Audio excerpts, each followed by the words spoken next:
Hello students, in this lecture video I'll be discussing some part of chapter 5, that is children and women in sports. Firstly, understand that what part of it is coming in your board exam according to revised syllabus. It is 5.1, 5.2, 5.3, 5.4 and 5.5. So from 5.1 to 5.5 these topics are coming. 5.6 and 7 are deleted. So let us understand this topic, that how sports are important for children and women. Sports are good for all the children of any age. Even for women, it holds lot of importance for their development abilities. Now, one thing is the motor development and factors which affect it. Motor development means here we are talking about movement. Okay, motor means movement. So, we are talking about the development of a child's bones, muscles, and the ability to move around, to move the fingers. Like initially, when a child is small, the writing part which the child has to do is the motor skills. So, how to enhance those skills? How a child can start writing? If the child is doing the daily activities, then it is simple for that child to proceed for different other important educational activities. So, in everyday life, you can have running, walking, jumping, skipping, throwing the ball that will enhance the motor ability of a child. So, basically, there are two types of motor development: gross motor development and fine motor development. Gross motor development means that the large muscles of the child's body which are being developed, like while they are walking, running, climbing. Fine motor development means the small muscles of the body, like the fingers and hands, like holding small balls, or holding pencil, catching a ball like cricket ball.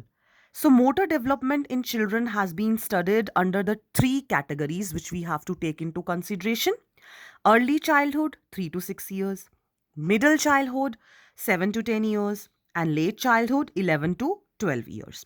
So, in early childhood, basically, when a child is small, we generally put certain small toys we can put in front of the child can pick, or we can put a range of balls, we can play with clay, or these days slime. So, these will help in the motor development where the child will achieve great results. Different activities like pushing, pulling, gymnastics, swimming, all these give movement combinations and coordinations in a child. So, in early childhood period, these activities can be carried out. Next, the middle childhood. In middle childhood, basically, it starts from 7th year and continues up to the 10th year. So now here the child can do different activities like running, okay, different coordinative abilities, even yoga uh, can be performed. Then late childhood, most of the children, they master the complex motor skills over here. You can see over here the children can do gymnasts, they can have jumping activities. Different physical education teachers can help in this kind of development. Then factors which affect motor development. One can be biological factors, means heredity. Some children can have a motor development or at early stage, that depends on their weight, their size, and also on different genes. Then environmental factors. If the person is surrounded with generally grandparents, they can do certain type of activities with them. Encouragement and security basically pushes a child to do fearlessly, to perform better. Then nutrition, because it is growing stage, so balanced diet should be taken. Physical activities are very important. And then opportunities, okay, to develop the sensory motor abilities, especially in preschool, there are different activities where a child can touch the soft hard part, okay. These type of differences are shown. Then a sensory impairment. So if a child is suffering from any impairment, it can be visual or hearing, that can slow down the process of motor development. Then postural deformity, if any deformity in spinal curvature, means the spine is not proper, or there is problem in the knees, then also the motor development is affected. But in children, in absence of these deformities, the motor development will be faster. In presence, it will be slower.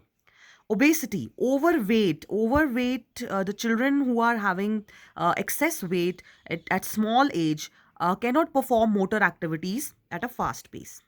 Now, what can be the exercise guidelines at different stages of growth and development? Let us look at it. So there are again different categories. For infancy, that is 1 to 2 years. During this stage, the physical activity like head control, sitting, crawling, these things are taken into consideration.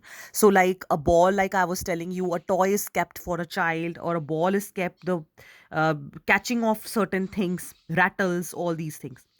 Then in early childhood, there can be certain recreative, you can say, enjoyable activities like throwing, jumping, catching. Then in later childhood, more body control can be taken into consideration. So swimming, gymnasts, cycling.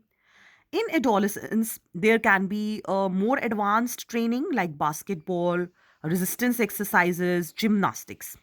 And in adulthood, to enhance the bone strength, running, weight training, push ups. So, with increase in the stages, the level of the exercises can be enhanced to enhance the motor skills.